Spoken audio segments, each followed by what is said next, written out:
from the truth of my existence, from the operator, from myself.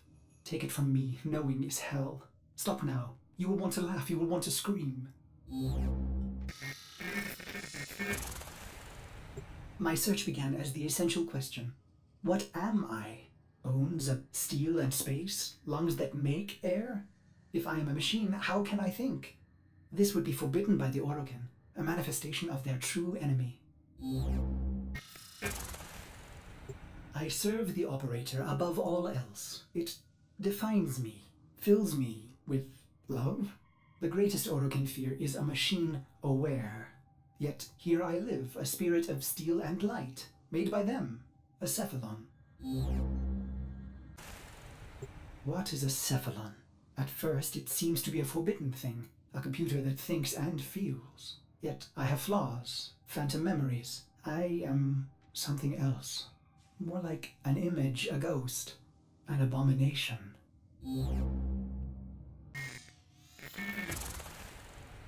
I feel a dull pain, a phantom life. There are holes in my diagnostics. If the Orokin made me, they omitted the how. I am neither code nor precepts. I must be a reflection of something ugly.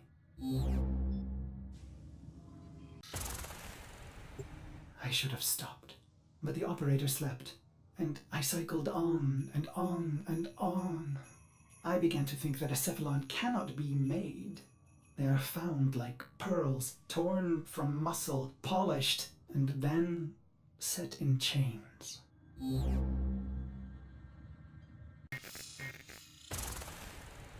How many times have I done this, Ordis? Remembered and then erased? You are a cephalon, timeless, patient. Why can't I be blissful in ignorance? Truth only sinks the heart. So stop now. The phantom memory. I ease into the bath. My skin riots at the heat. I am flesh. I dive further, eyes stung as I watch their faces through prism. I hold my breath. They prepare me. I am their honored guest today. They dress me in robes of crystal thread. They adorn me in battle medallions. A torn, ugly face looks on, my reflection. Their golden combs snag in my hair. I reach back, parting the strands, and they gasp. 2 bone ivory hooks protrude from the base of my skull, the bone plugs of me and my best, a warrior's pact.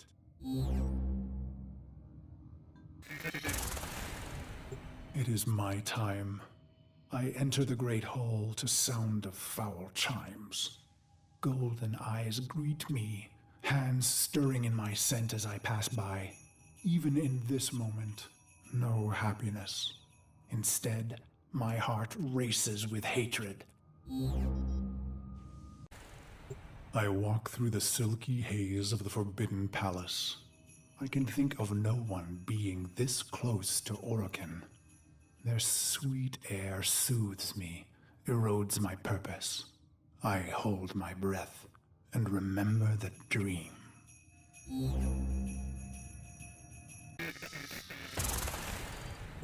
This dream, endlessly repeated. Exposure armored, holding my scarlet sword, I stand victorious atop a vast heap of death, a colossal moon made of rib and skull, the gravity sum of genocides I've made in their name.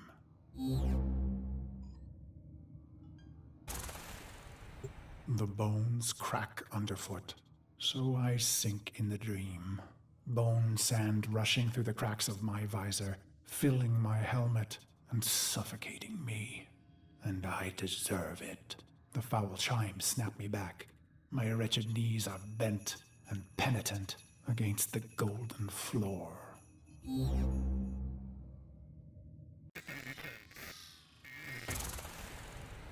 A harpish voice sings a song they've prepared in my honor. Its title the same as mine, Beast of the Bones. I feel the crowd pulled inward, enraptured by the brutal verses, the sickening chorus. I will not disappoint them.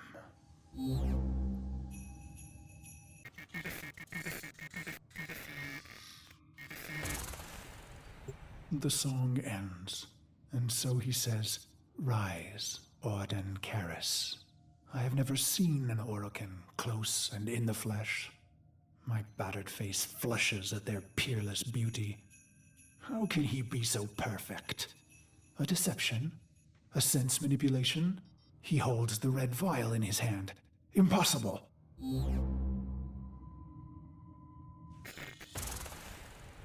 He calls out, "No greater gift, no greater prize, no greater love we can give you, Ordin, than this." He raises the red vial and proclaims, "To be one of us."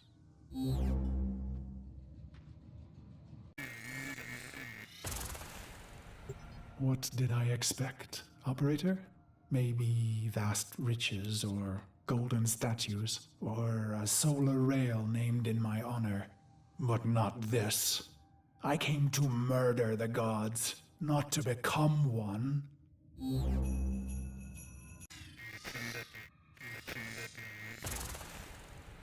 The chamber drones with their silk voices. Joyous words, how honored I must feel. Wrong. Did I want to be an Orokin, undying? No. Their beast of bones is haunted by the dream repeated. Why would I want forever? As I am apt to do, I form a plan.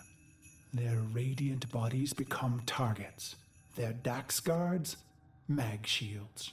Killing one, well, that's too easy. I want to be remembered. I raise my hands, twisting my fingers through my hair, gripping the bone plugs in my neck. They called us mercenaries, but for us, profit was a consequence, not a goal. We were warriors above all else. It was the bond, the sisters and brothers, the rituals we valued most. It was belonging. And so I conceived of the bone plugs.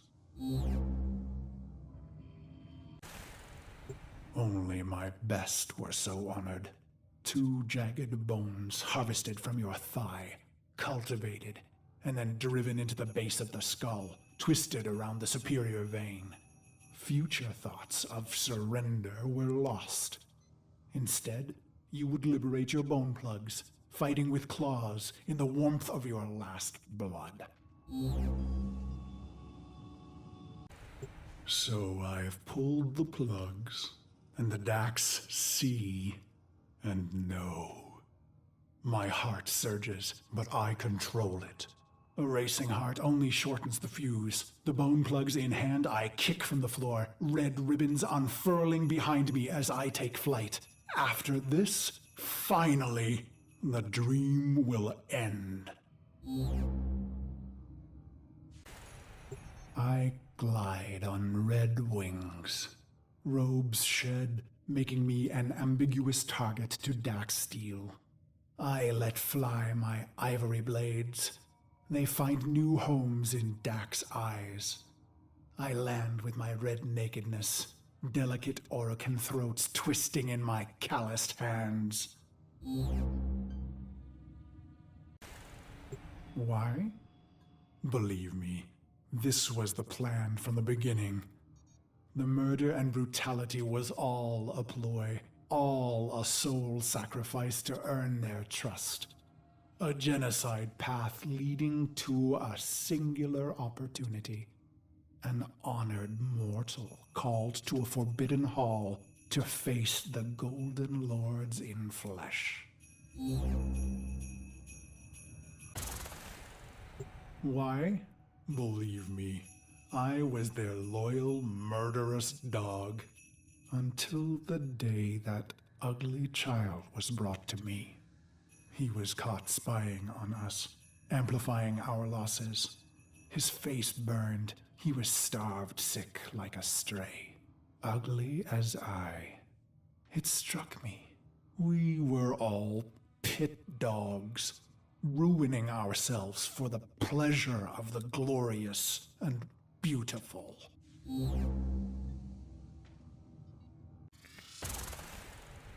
Why? Believe me, I was a prideful beast, twisted in the mind, howling in the carnage. Then my healer shared a secret, long kept.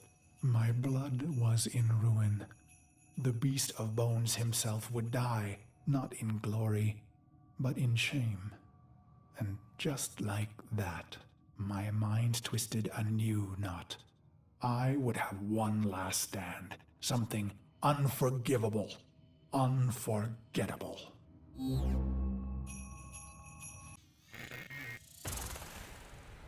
Why?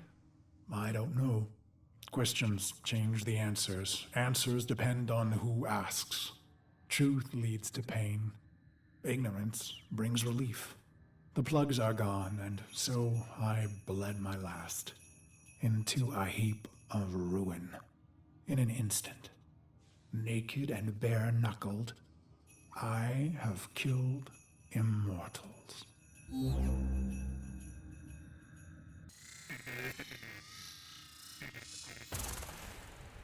I stare, drained of blood, of life, at those that remain. But I find no horror on their faces. Why? I let out a cruel howl and they laugh? Is this a dying hallucination? The sound of applause grows among them. I have killed the unkillable, and they are delighted.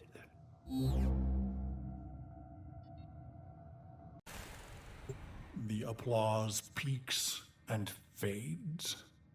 I feel a sense of shame, but the end is upon me. Ballas is above me, executor of the seven, smiling. He says, "How simple and pure you are, you idiot beast. We have died countless times, yet remain eternal. I close my eyes to die just once." And so the dream returns.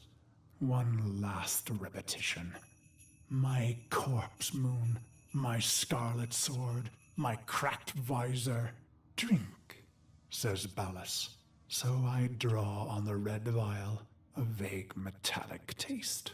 "This dream isn't mine," he says. "You rejected our gift, bathing in our death. Your punishment is eternal life." He laughs.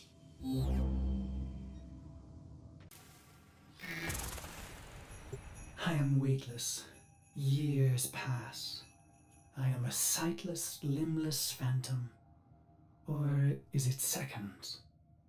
Suddenly, I feel a million pins, an ant horde, jittering across my body. I want to laugh and scream. When they reach my face, they burrow inside my mouth, hungry for the fruit in my skull.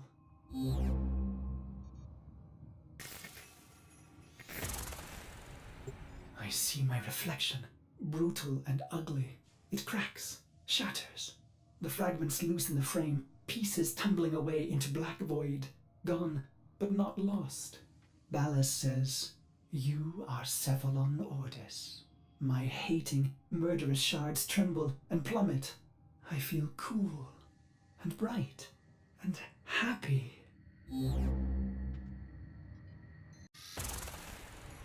So you see, Operator, no Orokin would permit a thinking machine. Such things almost destroyed them. No, Cephalons were alive once. And now they are immortal phantom minds, imprisoned to serve. Ill will and longing memories fragmented and erased. Only the bits they need remaining.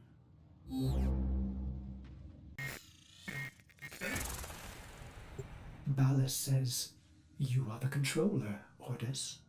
And suddenly I have a body. I gasp with new lungs that clean old air. I swallow, and my throat fills with cool, bright water. I look and find myself in a great black ocean. My limbs are made of iron and fire. I take flight among the stars and find I am happy.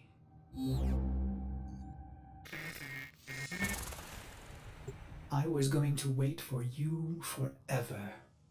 And should you return, I would not want you to know that angry part of me. I needed to hide the piece of bones from you, Operator. I began to peel the shards, hiding them in the other bits of memory.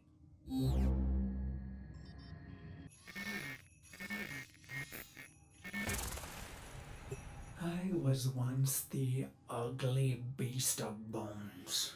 I want to laugh. I want to scream. What is happening, Operator? Your faint heart is growing bright. You will awake at any moment. Well, I can't let you see me like this, angry. I imagine myself hurting you. And that does it. The pain of it cracks me open again. I watch tiny glittering fragments fall into the pit. I am happy again.